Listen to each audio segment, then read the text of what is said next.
आज आपण आपल्या चॅनलवर महादेवाची कथा करायची आहे मराठीमध्ये। तर चला बघूया। महादेवाच्या अनेक कथा आहेत, त्यापैकी काही प्रमुख कथांमध्ये शिव पार्वतीचा विवाह, महादेव आणि पार्वतीची परीक्षा आणि महादेव आणि गजेंद्र असुर यांच्या कथेचा समावेश होतो। या कथा पुराणामधून घेतल्या आहेत आणि त्या शिवशंकराचे विविध पैलू दर्शवतात, है ना। तर बघा, प्रमुख कथा। शिव पार्वतीचा विवाह। हिमालयाची कन्या माता पार्वती हिने शिवशंकरांना प्राप्त करण्यासाठी कठोर तपश्चर्या केली। तिने अनेक परीक्षा दिल्या, ज्यामुळे त्यांचा विवाहाची एक रंजक कथा तयार झाली। पार्वतीची परीक्षा। महादेव एकदा पार्वतीची परीक्षा घेण्यासाठी मगर बनले असे मानले जाते। यातून त्यांच्या प्रेमाची आणि पार्वतीच्या तपश्चर्येची परीक्षा घेण्यात आली। बघा, महादेव आणि गजेंद्र असुर। योग पुराणात एक कथा आहे, ज्यात गजेंद्र नावाच्या असुराने कठोर तप करून शिवाकडून वरदान मिळवले की तो जेव्हा बोलावेल तेव्हा शिव त्यांच्या सोबत असतील। महादेव आणि भस्मांची कथा, है ना।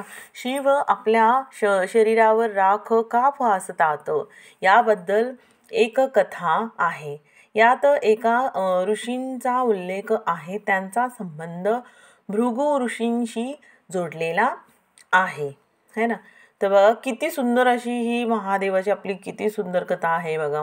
जास्तीत जास्त या कथेला शेअर करा आणि व्हिडिओ कधीही शेवटपर्यंत पूर्ण ऐकत जावा, स्किप नका करू, ठीक आहे। तर जास्तीत जास्त आपल्या चॅनलला शेअर करा आणि देवाच्या प्रत्येक देवीच्या तर आता नवीन नवीन कथा आपण अपलोड करायच्या आहेत। आणि एकच आपले गुरु आहेत दत्तात्रय भगवान, त्यांची पूजा तर करायचं कधी विसरायचं नाही, ठीक आहे। आणि अशाच अनेक वेगळ्या देवी देवतांच्या आता स्टोरीज मी नवीन घेऊन येणार आहे। तर जास्तीत जास्त चॅनलला तुम्ही काय करा, शेअर करा आणि ज्यांनी सबस्क्राईब केलेलं आहे त्यांनी नोटिफिकेशन ऑन ठेवा। म्हणजे काय होईल, जेणेकरून मी व्हिडिओ ज्या वेळेला अपलोड करेन त्या वेळेला तुम्हाला माहिती होईल की बाबा माझा व्हिडिओ अपलोड झालेला आहे। नंतरनं तो ऐकायचा आणि जास्तीत जास्त शेअर पण करायचा, ठीक आहे। तर बघा, तर महादेव आणि भस्मांची कथा। शिव आपल्या शरीरावर राख का फासतात याबद्दल एक कथा आहे, ठीक आहे। यात एका ऋषींचा उल्लेख आहे, ज्यांचा संबंध भृगु ऋषींशी जोडलेला आहे। महाकाव्य आणि तीर्थक्षेत्र कथा। या व्यतिरिक्त शिवलिंगाचा उदय, 12 ज्योतिर्लिंगाच्या कथा आणि शिंगणापूरच्या मोठ्या महादेवाची कथा यासारख्या अनेक कथा आणि पौराणिक कथा प्रसिद्ध आहेत। त्यानंतर शिवांच्या कथा। केदारनाथ ज्योतिर्लिंग मंदिराशी असलेले महादेव शिवांचे नाते। शिव, गणेश आणि पार्वती। गणेशांचा जन्मांची कथा। भगवान विष्णू आणि भगवान शिव यांच्या 3 कथा। अशा बऱ्याचपैकी भरपूर कथा आणि त्यांची भरपूर माहिती आहे। तर हर हर महादेव या वाक्याचा अर्थ प्रत्येक मनुष्यात शिव आहे असा होतो असे मानले जाते असे सांगतात।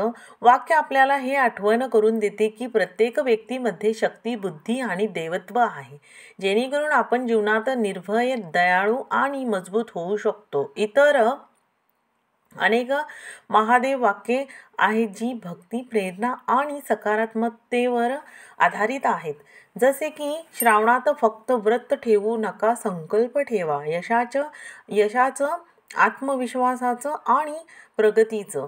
हर हर महादेव या वाक्याचा अर्थ प्रत्येक व्यक्तीमध्ये शिव आहे असा होतो। हे आपल्याला सामर्थ्य आणि देवत्व आठवण करून देते। प्रेरणादायक वाक्ये। श्रावणात फक्त व्रत ठेवू नका, संकल्प ठेवा, यशांचा, आत्मविश्वासांचा आणि प्रगतीचा। किती सुंदर सांगितले बघा। देर लगेगी मगर सब सही होगा, तुम जो चाहते हो एक दिन वही होगा। भक्तिपूर्वक वाक्य। हे शिव, हे महेश्वर, मी तुमच्या वास्तविक। तर बघा, किती सुंदर अशी आपण महादेवाची खूप अशी छान अशी कहाणी, माहिती, जानकारी आपल्या यूट्यूब चॅनलवर इथं अपलोड करत आहे।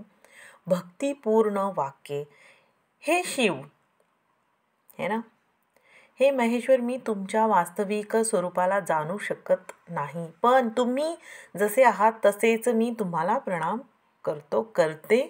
अशा प्रकारे बघा, ही आपण महादेवाची खूप अशी सुंदर इथे कथा आपल्या मी लॉंग व्हिडिओमध्ये मी शेअर करत आहे. जास्तीत जास्त चॅनलला, माझ्या पेजला फॉलो करा, शेअर करा आणि नोटिफिकेशन ऑन ठेवा, म्हणजे माझा व्हिडिओ अपलोड झाला की तुम्हाला नक्की कळेल.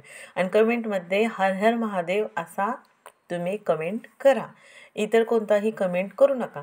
ज्या देवाची आपण इथे भक्ती करतो या कोणची स्टोरी अपलोड करतो ज्या देवाची, त्या देवाचंच नाव तुम्हाला कमेंट सेक्शनमध्ये काय करायचं आहे, टाईप करायचं आहे. तर अशा प्रकारे बघा, आपण आज महादेव आणि पार्वती यांचे स्टोरीज इथे आपण शेअर केलेले आहे.